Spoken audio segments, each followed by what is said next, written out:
brought to you by ITIL.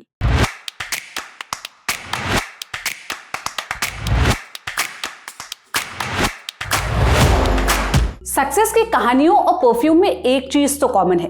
Perfume की तरह ही हर success story का एक बेस नोट होता है, कहें तो एक मूल आधार।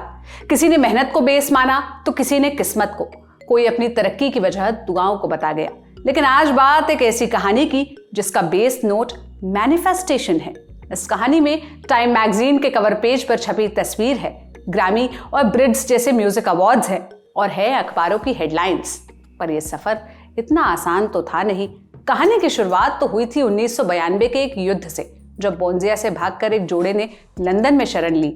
लेकिन 3 साल बाद इस जोड़े के घर में जन्मी एक लड़की, जिसने मॉडल और सिंगर बनने की जिद ठान ली।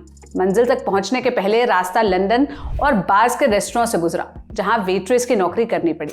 इस दौरान के एक्सपीरियंस शुरुआती गानों के लिरिक्स में भी झलके। कोरोना काल में फैंस ने जिसे कोविड क्वीन बुलाया और हालिया वीडियोस भयंकर वायरल है। क्यों? क्योंकि यहाँ कदम कदम पर लाखों हसीनाएं हैं, पर यह लड़की सबसे अलग है। हर कहानी की तरह इसमें भी है आरोपों की फहरिस्त, गाने चुराने के इल्जाम। ये सब जानेंगे आज के वीडियो में। आज कहानी दुआ लिपा की, जिनका मुंबई में हुआ कॉन्सर्ट इंटरनेट की गलियों में बवाल मचाए हुए है। लंदन में कोसोवर अल्बनाई परिवार में 22 अगस्त 1995 को जन्मी। पिता गायक और मां मार्केटिंग कंपनी में काम करती थी। बचपन से ही गाने बजाने और मॉडलिंग का शौक था। बड़े होते होते पिता से संगीत का ज्ञान मिला। जब दुआ 11 साल की थी तब परिवार कोसोवो लौट गया। फिर 15 साल की उम्र में दुआ वापस लंदन गई। उन्होंने लंदन के famous Sylvia Young theatre school में पढ़ाई की, जहां से म्यूजिक इंडस्ट्री में अपने कदम जमाने का उन्होंने फैसला किया। दुआ ने न्यू लव और बी द वन जैसे गाने गाए, जहां से दुआ को यूरोप में प्रसिद्धि मिलनी शुरू हुई। बड़े होते होते दुआ ने पार्ट टाइम नौकरी करनी शुरू कर दी। शुरुआत एक रेस्टोरेंट से की, जहां वेटर का काम किया, और साथ ही साथ अपना सपना पूरा करने के लिए उन्होंने मॉडल के तौर पर भी काम करना चालू रखा।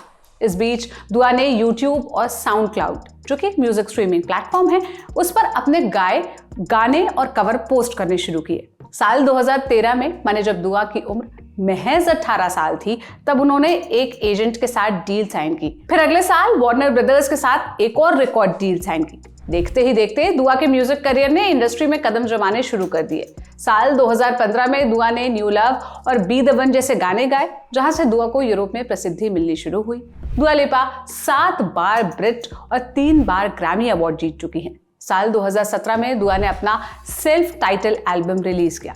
सेल्फ टाइटल एल्बम एक ऐसा एल्बम होता है जिनका नाम उसे बनाने वाले कलाकार या बैंड के नाम पर होता है। यह एल्बम पॉप, डांस और R&B म्यूजिक का मिक्सचर था। साल 2017 में दुआ ने न्यू रूल्स और IDGAF नाम के 2 गाने गाए। दोनों गानों ने खूब लोकप्रियता बटोरी, जिसमें IDGAF गाने के लिए दुआ को ग्रैमी अवार्ड भी मिला। बता दें, ग्रैमी अवार्ड हर साल यूएस में National Academy of Recording Arts and Sciences या Latin Academy of Recording Arts and Sciences द्वारा दिए जाने वाले पुरस्कारों की एक कैटेगरी है, और ग्रैमी अवार्ड म्यूजिक इंडस्ट्री में शानदार काम के लिए होते हैं। यहां से शुरू हुआ दुआ लिपा का सफर आगे बढ़ता ही गया।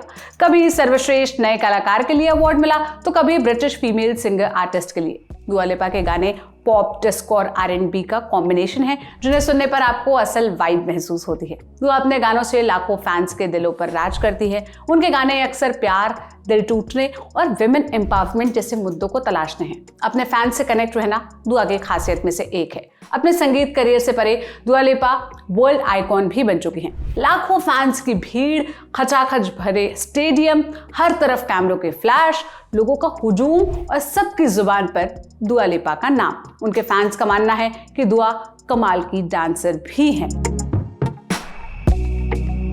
अपनी दीवानगी से इतर दुआ लिपा ने कई विवादों का भी सामना किया। कुछ चर्चित विवाद बताए देते हैं, जैसे दुआ लिपा के हिट गाने लेविटेटिंग पर कई कॉपीराइट उल्लंघन के मुकदमे दर्ज हुए। संगीत निर्माताओं और गीतकारों ने दावा किया कि दुआ ने उनके कुछ कामों की नकल करने की कोशिश की है।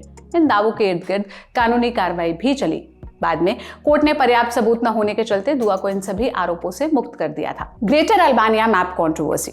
दुआ ने सोशल मीडिया पर ग्रेटर अल्बानिया का मैप शेयर किया था, जिसके बाद उन्हें काफी आलोचनाओं का सामना करना पड़ा, जो अल्बानियाई राष्ट्रवाद और क्षेत्रीय विस्तार से जुड़ी अवधारणा से जुड़ा हुआ है। बाद में दुआ ने स्पष्ट किया कि उनका इरादा किसी भी प्रकार के राष्ट्रवाद को बढ़ावा देने का नहीं था।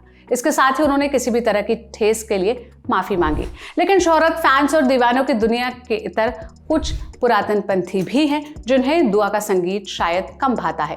वो जुट जाते हैं मीम बनाने, रील्स बनाने, लेकिन कुछ मीम ऐसे भी बने जिनने दुआ की भावनाओं को ठेस पहुंचाया, जिसके बाद दुआ लिपा ने ऑनलाइन ट्रोलिंग और मीम कल्चर को लेकर खुलकर बात भी की। द गार्डियन से बातचीत में उन्होंने कहा, लोग मेरे डांसिंग वीडियो से छोटी छोटी क्लिप निकालकर उससे मीम बनाते हैं, और तब जब मैं सर्वश्रेष्ठ नवोदित कलाकार का ग्रैमी अवार्ड जीती हूँ, वही लोग कहते थे कि मैं इस अवार्ड की हकदार नहीं थी, मुझे मंच पर खुद को पेश करना नहीं आता है, मैं सफलता संभाल नहीं पाऊंगी। दुआ आगे बताती हैं, इन सब से मुझे काफ़ी परेशानी होती है, मैं बहुत दुखी होती थी, मुझे बहुत अपमानजनक महसूस होता था, ये सब मैंने 2 साल तक झेला है। दुआ ने आगे बताया कि वो अक्सर अपने बिस्तर से उठ नहीं पाती थी, उन्हें लगता था कि लोग उनके बारे में क्या क्या सोचते हैं। दुआ के फिल्मी करियर की बात करें तो उन्होंने बारबी से इस दुनिया में डेब्यू किया। इसमें उन्होंने एक कैमियो किया। इसके पहले वो फिल्म ऑर्गल में Bryce Dallas Howard, Sam Rockwell, Bryan Cranston, Henry Cavill आदि के साथ नजर आई थी। अब दुआ की दीवानगी का आलम भारत आ पहुंचा है। लोग उनके मुंबई वाले कॉन्सर्ट को लेकर बहुत उत्साहित नजर आए।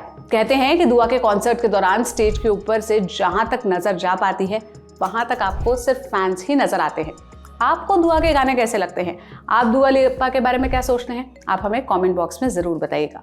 इस वीडियो की स्क्रिप्टिंग करने में मदद की थी मेरी साथी अंजलि और राज विक्रम ने। मेरा नाम सोनल है। देश और दुनिया की तमाम खबरों के लिए, दिलचस्प जानकारियों के लिए आप ललन टॉप देखते रहिए। शुक्रिया।